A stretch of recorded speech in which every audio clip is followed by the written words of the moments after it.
하루를 여는 말씀과 멜로디 높은 뜻 하늘교회 아침 예배.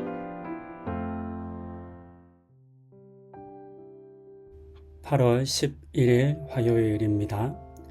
오늘은 어제에 이어서 에스겔서 38장 14절부터 23절의 말씀을 전합니다. 먼저 말씀을 듣습니다. 인자야, 너는 또 예언하여 고객에게 이르기를, 주 여호와께서 이같이 말씀하시기를, 내 백성 이스라엘이 평안히 거주하는 날에 내가 어찌 그것을 알지 못하겠느냐. 내가 내 고국 땅 북쪽 끝에서 많은 백성 곧 다 말을 탄 큰 무리와 능한 군대와 함께 오되 구름이 땅을 덮음같이 내 백성 이스라엘을 치러 오리라. 고가 끝날에 내가 너를 이끌어다가 내 땅을 치게 하리니, 이는 내가 너로 말미암아 이방 사람의 눈앞에서 내 거룩함을 나타내어 그들이 다 나를 알게 하려 함이라. 주 여호와께서 이같이 말씀하셨느니라. 내가 옛적에 내 종 이스라엘 선지자들을 통하여 말한 사람이 네가 아니냐. 그들이 그때 여러 해 동안 예언하기를, 내가 너를 이끌어다가 그들을 치게 하리라. 그날에 곡이 이스라엘 땅을 치러 오면 내 노여움이 내 얼굴에 나타나리라. 주 여호와의 말씀이니라. 내가 질투와 맹렬한 노여움으로 말하였거니와 그날에 큰 지진이 이스라엘 땅에 일어나서 바다의 고기들과 공중의 새들과 들의 짐승들과 땅에 기는 모든 벌레와 지면에 있는 모든 사람이 내 앞에서 떨 것이며, 모든 산이 무너지며 절벽이 떨어지며 모든 성벽이 땅에 무너지리라. 주 여호와의 말씀이니라. 내가 내 모든 산 중에서 그를 칠 칼을 부르리니 각 사람이 칼로 그 형제를 칠 것이며, 내가 또 전염병과 피로 그를 심판하며 쏟아지는 폭우와 큰 우박덩이와 불과 유황으로 그와 그 모든 무리와 그와 함께 있는 많은 백성에게 비를 내리듯 하리라.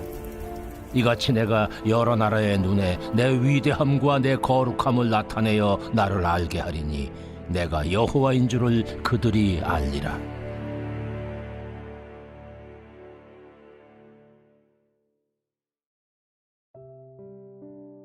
간단하게 본문을 먼저 요약합니다. 어제 보신 것처럼 마곡과 연합군은 이스라엘 백성들이 성벽 없이 평안히 살고 있는 것을 보고 탐욕에 끌려 대군을 이끌어 침략해왔습니다. 그러나 사실 이 일은 하나님께서 그들을 이끌어내어 열방들이 보는 앞에서 심판을 행하심으로 하나님의 거룩하심을 나타내기 위함이라고 오늘의 말씀은 들려줍니다.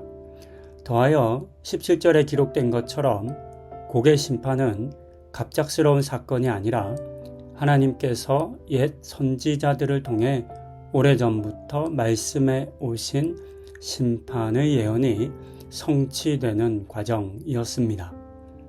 18절부터 20절은 그렇게 곡이 이스라엘을 치러 오던 날 하나님의 질투와 맹렬한 노여움이 발하게 되고 큰 지진이 일어나고 산과 성벽이 무너지며 모든 피조물들이 하나님 앞에서 떨었다라고 말합니다. 그리고 그것이 그들에게는 큰 재앙이 되었습니다. 21절부터 22절은 하나님께서 곡을 칠 칼을 부르시어 연합군이 서로 칼로 치며 자멸하게 만드신 장면이 기록됩니다. 더하여 전염병과 피, 폭우와 큰 우박, 불과 유황을 내려 곡과 그의 대군을 완전히 심판하십니다. 마지막 23절은 이 심판을 통해서 하나님께서 자신의 위대함과 거룩함을 온 천하 열방에 알리시고 그들이 여호와가 누구인지 비로소 깨닫게 되는 것을 들려줍니다. 어제는 곡과 연합군들이 겉으로 드러난 이스라엘의 상황, 즉 성벽과 성문이 없다는 것만 보고 그 뒤에 계신 하나님은 보지 못했다는 것을 나누었습니다. 이처럼 사람은 쉽게 자신의 눈에 보이는 것과 보이지 않는 것에 근거해서 판단하고 행동합니다. 하지만 오늘날 우리가 아는 것처럼 사실 사람의 눈에 보이는 것보다 보이지 않는 것들이 훨씬 더 많습니다. 당연히 하나님도 사람의 눈으로는 담을 수 없는 존재이기에 사람은 눈으로는 하나님을 볼 수 없습니다. 이 지점에서 우리는 눈에 보이지 않는다고 해서 없다고 확신하면 안 된다라고 하는 배움을 얻을 수 있습니다. 내 눈 너머에 계신 하나님을 발견하는 우리가 되어야 하겠습니다.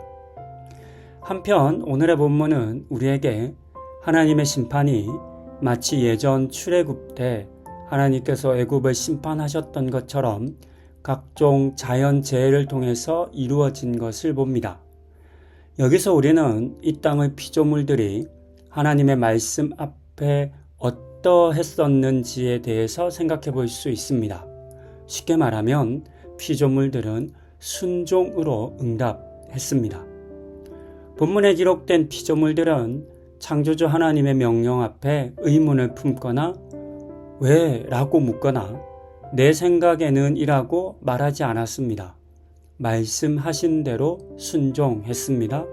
그리고 이 순종들이 모여 하나님의 일하심으로 드러났습니다. 오늘의 본문에서는 하나님과 그의 백성들을 대적하는 마곡과 연합군들을 심판하는 것으로 드러났습니다. 그리고 또 다른 때라면 또 다른 모습으로 피조물들의 순종은 하나님의 일하심을 드러낼 것입니다. 그런 점에서 오늘 우리의 순종도 분명하게 하나님의 일하심으로 드러나야 한다라는 것을 생각해 볼 수 있습니다. 하지만 우리는 순종하는 것을 참 어려워합니다. 이래저래 판단하고 계산하고 심지어 하나님보다 자기 자신을 더 지혜롭게 여기기도 합니다. 이런 우리의 모습들이 순종을 막고 결과적으로 하나님의 일하심을 방해하기도 합니다. 이와 같은 나의 불순종의 모습을 돌이켜 보아야 하겠습니다. 하나님을 믿는다면 하나님의 뜻하심과 하나님의 말씀에 순종할 수 있어야 합니다. 그렇게 나보다 더 크신 하나님, 더 지혜로우신 하나님이신 것을 인정하고 말씀하신 것에 온전히 순종하는 우리가 되기를 소망합니다.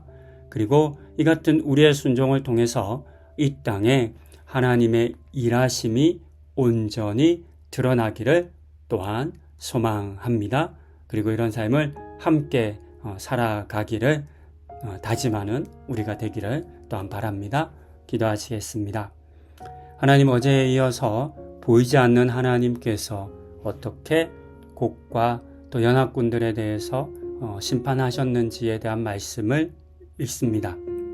눈에 보이지 않는다고 해서 안 계신 것이 아니라는 것 깨닫게 하여 주시고, 또 오늘 본문에서 온 피조물들이 하나님의 말씀 앞에 순종함으로 하나님의 심판을 드러낸 것처럼 오늘 우리의 순종이 이 땅 가운데 하나님의 일하심을 드러내는 은혜를 허락하여 주시옵소서. 그러기 위해서는 나를 내려놓고 더 크신 하나님, 더 지혜로우신 하나님을 인정하고 그 하나님의 말씀 앞에 순종하는 우리들 다 되게 하여 주시옵소서. 이 같은 은혜를 우리 모두에게 주시기를 간구드리며 이 모든 말씀 우리 주 예수 그리스도의 이름으로 기도드립니다. 아멘.